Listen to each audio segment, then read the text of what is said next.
से ही संस्कारों की उत्पत्ति होती है और बिना संस्कार के व्यक्ति बेकार हो जाता है। वहीं देश से बाहर रह रहे व्यक्ति को भारतीय परंपरा और संस्कृति अपनाना थोड़ा मुश्किल होता है।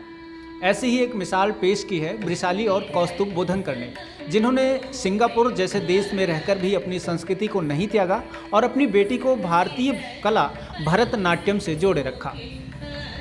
दरअसल वृषाली और कौस्तुभ बोधनकर सालों पहले नागपुर से सिंगापुर चले गए, लेकिन उनके दिलों से भारत की संस्कृति और कला नहीं गई।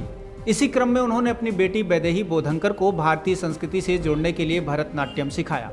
इसका परिणाम यह है कि देश ही नहीं, दुनिया में भी वैदेही बोधनकर का नाम अब रोशन हो रहा है। मंच पर उनकी कला देखकर कोई भी मोहित उठता है और भरतनाट्यम के प्रति उनकी जिज्ञासा बढ़ जाती है। वहीं नृत्य कलांजलि भरतनाट्यम अरंगेत्रम का आयोजन वृषाली और कौस्तुभ बोधनकर द्वारा अपनी बेटी वैदेही बोधनकर के लिए होने जा रहा है। रविवार 27 जून को भारतीय समय अनुसार दोपहर 3 बजे से कार्यक्रम आयोजित किया जाएगा और इसे सिंगापुर समय के अनुसार शाम 5:30 बजे से देखा जा सकता है। इस कार्यक्रम का ग्लोबल इंडियन कल्चरल सेंटर के मंच से लाइव प्रसारण भी देखने को मिलेगा। आपको ई निमंत्रण और लिंक के जरिए जुड़ना होगा। नृत्य कलांजलि में आप फेसबुक और यूट्यूब से भी जुड़ सकते हैं, जिसका आमंत्रण वृषाली और कौस्तुभ बोधनकर द्वारा दिया गया है।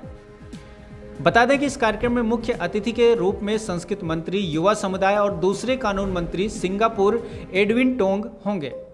तो इस तरह से भारतीय संस्कृति को आगे बढ़ाते हुए जिस तरह से ये वृषाली और कौस्तुभ बोधनकर ने अपना नाम रोशन किया है और पूरे दुनिया को ये संदेश दे रहे हैं कि भारतीय कला भरतनाट्यम किसी से पीछे नहीं है और इसको समझने वालों की कमी नहीं है।